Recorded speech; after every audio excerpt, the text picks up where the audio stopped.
Good Tuesday morning. Welcome to Ocala Talks on what is going to be a wonderful Tuesday, it looks like. Nice and bright outside. Looks like it's going to be a hot week. Cool off, though, this weekend. Just in time for Halloween. Join us on the phone lines as he does every morning. Sponsored by Palm Garden Health and Rehabilitation Center, Penn Flooring, and Just Ship. Galen Unall from Lifestyle joins us. Galen, good morning to you.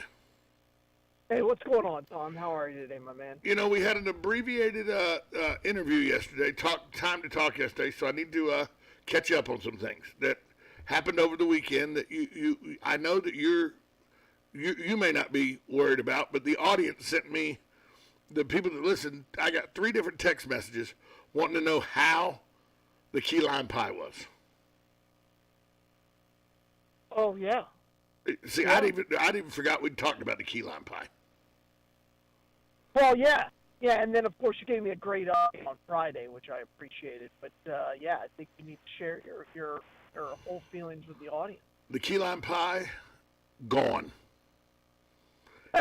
Gone. In a good way, though. That's all you need to know is key lime pie got in my belly. You didn't pun it. You know, that's the important thing. You know, actually, it was very, very good.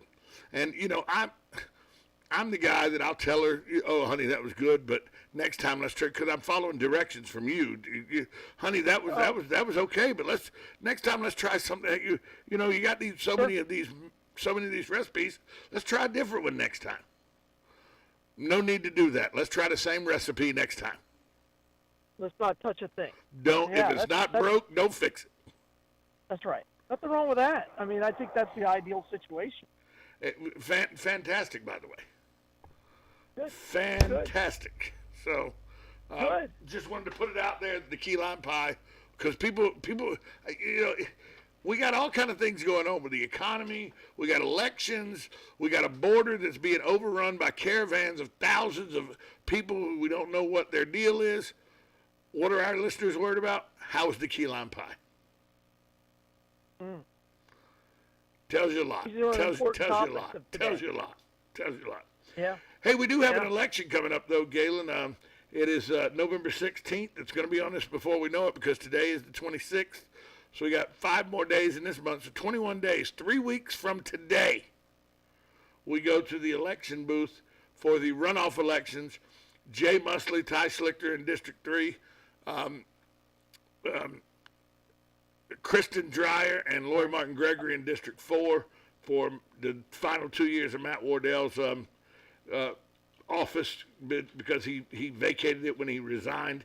So, you know, a lot of emphasis was put on the elections originally with the mayor and all the districts running, but it's almost like if you didn't see the signs on the side of the road, it's almost like there is no election coming up. Oh, no.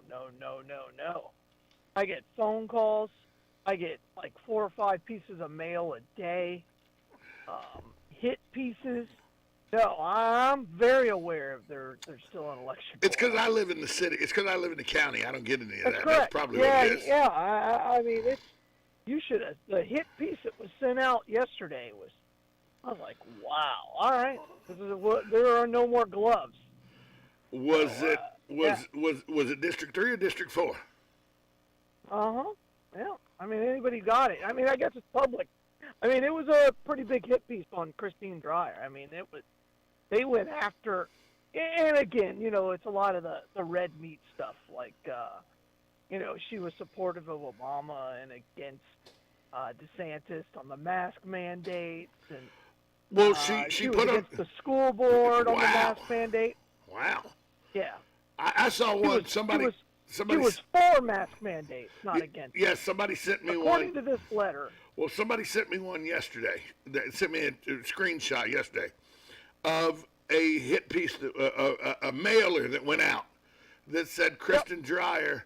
How many days since Kristen Dreyer thought we were a national embarrassment, and it showed a Facebook post she made that said how many 0 days since we were a national embarrassment, and she was talking about Sheriff Billy Woods and his his officers weren't going to wear masks. Yep. And okay, I'm sorry if you're embarrassed to my sheriff. I need to know that. Right. Well, again, yeah, and I think you and I talked about it.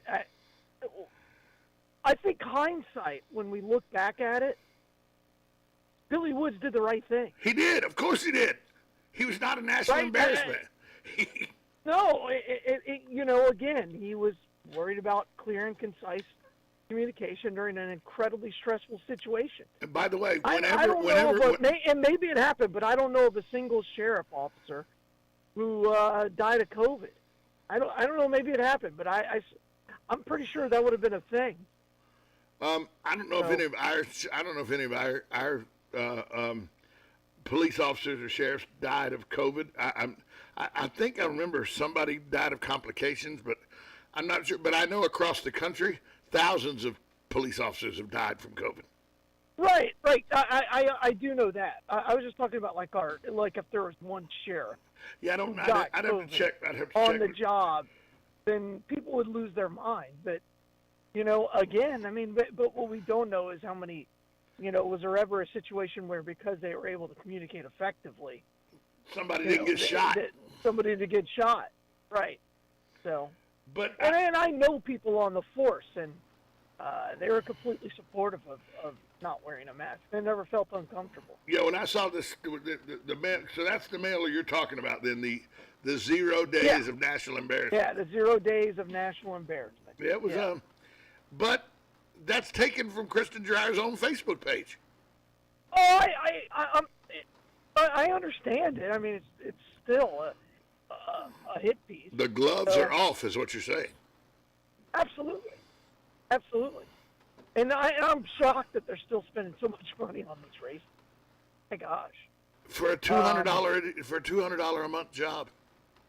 Yeah, and to me, that's not the interesting race. To be honest with you, I think that one's pretty much done. I think the other one's a little more interesting. I think that the Jay Musley Ty Schlichter race is, I think that's a mandate on Angela Wilson.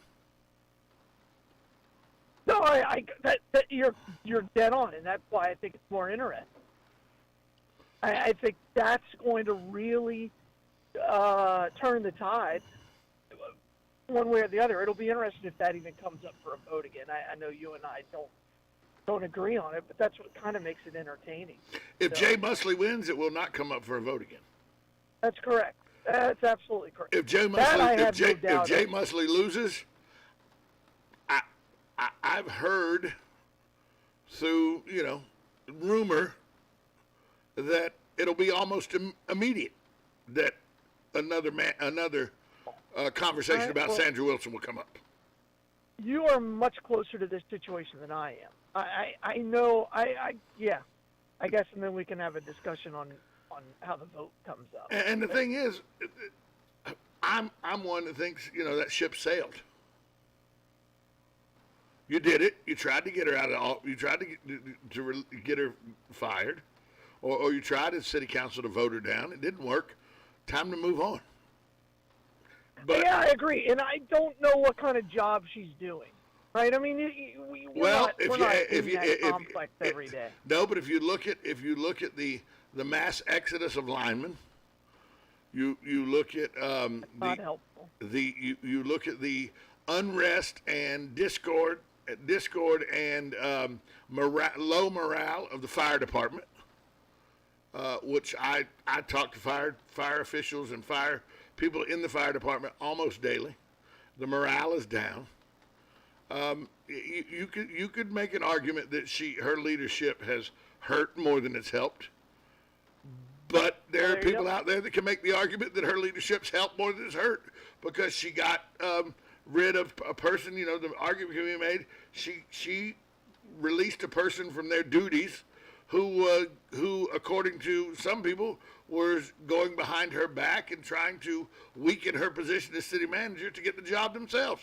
Now, do I believe that? No, I do not. But there are people out there that make that argument. Sure, I still think there's a crappy reason to get rid of somebody, but yeah. And again, I think that's what this. I think the whole election was a referendum on that issue. For me, you know, I mean, it's pretty straightforward. I'm on a completely different issue. But yeah, but let's see how it shakes out. But I don't know what else we're going to learn about these two candidates. I think we've seen as much as we can about all four candidates. Yeah, I don't think anything get ugly between Ty and Jay. I'm wondering if it's going to get as ugly as the other two are. Because that was wow. I saw that. I was like, well, here we go. Let's go. Well, in Lori's defense, Christine Dreyer did the same thing in the general election, right? I mean, she basically said that she was a Democrat. Which, you know. Not basically said that. She said that. Sure. This one, and for me, the race that's getting the ugliest is for the least amount of time. It's only for 2 years. Right. I got to do this again in 2 years. Correct. That's correct. Yeah. I think there's a lot behind the scenes that is going on. I know that a veritable newbie to the election cycle, but she wants you to think she's got clout the election cycle, is Angie Lester, who is the campaign manager for Kristen Dreyer. I know that she is very, very, she has good control over where the candidate goes and what she does and how she does it, to the point where, hey, snubbed me. I'll be honest with you. I got a little angst. I got a little angst for the whole group because they snubbed me. I'll be honest with you. I'm not going to lie to you. It aggravates me a little bit that I got snubbed. I'm not going to lie to you. Yeah, but I understand why they snubbed you. Because I was with the family. Well, they snubbed me. They said they snubbed me because it was a very busy time. Very busy. The candidate was very busy and couldn't come in. Now, I didn't invite him back once it was just the two of them. I invited him when it was 6 altogether. And the question was, are we going to get questions ahead of time? No, you're not. And then the candidate was busy. And I think. And at the time, Lori wasn't the front runner. It was Kristen Dreyer and Barbara Fitos. Yeah, that's fair. Well, again, I think everybody knows your relationship with the Martin family, so yes. I don't know if that played a role. Yes, I do have a very close relationship with the Martin family. I want everybody who can vote. I want everybody to vote. That's the bottom line. And that's going to be the problem here. Is I think 1,200 or 1,300 people. Although there's been quite a bit of mail-in balloting, I'm to understand mail-in ballots have been quite good. So. Yeah, my whole family did that. But still, if more than 4,000 people vote in this runoff, I would be shocked. I was thinking it'd be around 3,000, which again I would be shocked. But yeah, let's see how it plays out. I've already voted. I don't think there's anybody still on the fence between the four candidates. No, you know who you're voting for by now. Yeah, I think everybody's pretty much locked in. You think do you think these kind of mailers are then now just a fodder? It's really not going to change anybody's mind. It's just fodder for the most part. That was a pretty damning mailer that I got yesterday. I mean, I had already voted. That was a pretty damning mailer, and again, it depends on what your belief is, and that's all you're trying to do is separate. The two individuals who, from a distance, have a lot more in common than they do apart, right? From a distance. And I'll be honest, I don't know either one of them very well. I've met one of them, so I don't know them. But I think those kind of mailers, I think they'll have an impact. And there's a reason why people send them out, because they work. Well, yeah, right? They work. Yeah. So I'm curious as to how it shakes out. And again, don't have Facebook. I don't understand why people have Facebook. Just delete your account. Well, Because the piece that is on that mailer came directly from one of the candidates' Facebook page. Directly. Absolutely. Delete your Facebook page. Everyone in the world would be instantly a better place. And, a lot of people will, I get what you're saying. A lot of people will say, well, if you think our governor and our sheriff's an embarrassment, you don't believe in my ideals. But then there's a large group of people who say they are an embarrassment, and we agree with you. So well, that's exactly right. But as a citizen, at least now you understand and yeah, right. Well, I'm not getting these mailers, so you're getting these mailers, but you hadn't seen any hit piece mailers from Schlichter or Jay Musley. There's not, Ty Schlichter sends out the same thing every time. I haven't gotten anything new from him in months. And then they got something from Musley on Friday or Saturday. I didn't really look at it. I mean, we already know him. Yes. Right? He's been here a long time. I made up my mind a long time ago. Yeah. Hey, let's take a break. We'll come back. We'll talk more after this time out. You're listening to 1370 AM, 96.3 FM, WOCA, The Source. Are you or your loved one being released from a hospital and wondering how you'll manage? Inform your physician that you want to go to Palm Garden of Ocala at 2700 Southwest 34th Street for your rehabilitation. Palm Garden provides pain management, post-discharge follow-up, diabetic care, psychosocial support, and so much more. Plus, they even offer outpatient rehab. This award-winning care facility has a team of licensed professionals dedicated to enhancing your independence. Call 352-854-6262 today. Are you wasting time boxing up packages and going to the post office or the UPS store? Are you tired of not knowing what you'll pay when you get there? Just Ship offers pickup service and flat rate packaging and postage rates, which takes the guesswork out of shipping while saving you time and money. So quit wasting valuable time and money. Call or text Just Ship at 352-234-3840. That's 352-234-3840. Just Shipped. Hi, this is JP from Penn Flooring here in Ocala. I would like to invite you to come in and visit our spacious showroom where we have solutions for every style and budget. From wall-to-wall carpet to hardwood floors and tiles, we have an unsurpassed selection of flooring. At Penn Flooring, we've provided quality customer service with a family touch for over 25 years. Visit our website at pennflooring.com or come by our showroom, 1201 Southwest 17th Street, just over the bridge. Penn Flooring, quality customer service with a family touch.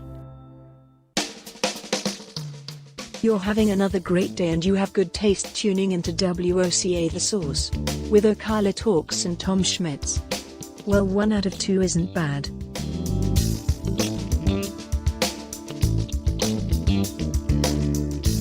Welcome back to Ocala Talks on a Tuesday. I multitask when I'm on here. Sometimes when Galen's talking, I'm doing other things on my phone. And Galen, I'll be honest with you, sometimes I play a stupid slot game while you and I are talking just to keep my hands busy on my phone. I understand. And my wife just texted me and goes, there's nothing better than watching my lovely husband playing slots on YouTube while he's interviewing Galen. Did you win? No, I get crushed. Yeah, well, it's a slot machine. You deserve it. Exactly. It's not even close. So now I've stopped doing that. So now I have idle hands. That's not good. Not good. No, I play chess while I'm on conference call. You know what would be good? You know what would be fun? I mean, we could do this as a fundraiser, maybe you and I. There's a life-size chessboard at the mall. Have you seen this? Where it has pieces that are like 1.5 feet tall and everything? Yes. That could be a good thing. I played my son there like 4 years ago, and he beat my brains out. My son's a much better chess player than me. Is it your concentration, Galen? Is that the issue? No, and I don't know if this means anything to anybody, but I'm about an 850 level chess player. My son's like a 1400, and he doesn't ever play. Like I've read books about chess openings, and I'm reading a book right now about openings from black. I wish I was good at chess. I'm just not. I know some gambits. If you don't play chess a lot, I'll probably beat you. But if you can stall my openings, you get to the end game, I'm probably going to lose. So. Well, let's just play a riveting game of Battleship then. How about that? Yeah. By the way, the best Battleship game that was ever played was played by Top Gear, and it was fantastic. Weren't they actually blowing things up though? Yeah, I mean they put propane tanks in cars. Exactly. It was fantastic. Yeah, it was fantastic. It's the greatest show ever made. Like if you're a dude. Top Gear, it was a great show. It was a great show. It's on Amazon Prime, and if you haven't watched it, do yourself a favor. Just take the next 3 weeks off and watch every single one. And, of course, then it went and became Grand Tour. And then Clarkson's Farm is the latest. And Clarkson's Farm is a perfect piece of television. Well, and Top Gear, everybody goes Mythbusters. Mythbusters was nothing compared to Top Gear. Nothing. No, and the problem with Mythbusters is that they just dragged everything out, right, to make it an hour when it could have been 10 minutes. Top Gear is just phenomenal television, and it's about cars, and cars are much better than myths. Yeah, well, and you can blow just as much up on Top Gear. Oh, they do. I know, exactly. exactly. And they race cars. Yeah, and they race cars. I'm a huge fan, and those three have such good chemistry. So it's, I don't know if you know this or not, but it's riveting news that the show Yellowstone will premiere the first weekend of November on the Paramount Channel. Are you a big Yellowstone guy? Have you watched any episode? I watched the first 2 episodes. I'm like, okay, I'm done. No, I got it. Is the Indian a good guy or a bad guy? Or is he just a guy? I get it. Kevin Costner's in it. Yep, I get it. No, I'm not. To me, it's a modern day, more violent Dallas. Yeah, I think that's a fair comparison because the family's like this old money. They got a lot of land. Yeah, that's a good comparison. I think it's a more violent. Cattlemen instead of oil. Right. It's a more violent modern day Dallas. Yeah, a lot of, meth is on there and all that. So, yeah, infidelity is a big issue. Yeah, sure. I agree with you. Yeah, that makes sense. That's pretty much Dallas, wasn't it? That's pretty much Dallas. Infidelity. Yeah, that's a good analogy. Sure. It's not very often I get you saying good things about my analogies. I got to take it every time I could get a chance. Yeah, both of the main stars got shot. One was a dream, one wasn't. Yeah, right now the cliffhanger is you don't know if the family's alive or not. They all look like they may have got shot in the last episode. You never know. Costner got shot, but you don't know about the rest of them. Pretty sure he's back. I think he's already said he's back. I don't think that's any kind of a secret. It is mind-boggling to me, and we'll get into this after we come back. It's mind-boggling to me the things that catches people's attention. Like 3 years ago, the biggest show on television was probably Game of Thrones, which was this just unbelievable back in medieval times. But were they few? Who knows? And 7 kingdoms and an Iron Throne and now the big thing that everybody then during the pandemic we got into a gay guy who ran a tiger sanctuary, but was it really a tiger sanctuary? And then he wanted to kill a woman in Florida, but did she kill her husband in Florida? And now the big thing is a more violent version of Dallas. Well, I would say that Squid Game is bigger than anything else on there right now. I think Squid Game is I think more people have seen Squid Game than anything else on television. I don't even know what Squid Game is. We'll have to figure that out when we come back. After this timeout, 1370 AM, 96.3 FM, WOCA, The Source. Broadcasting from the Ocala International Airport, this is WOCA AM, W242CA FM, Ocala, 1370 AM, 96.3 FM, The Source. USA Radio News with Lance Pry. Unnamed U.S. officials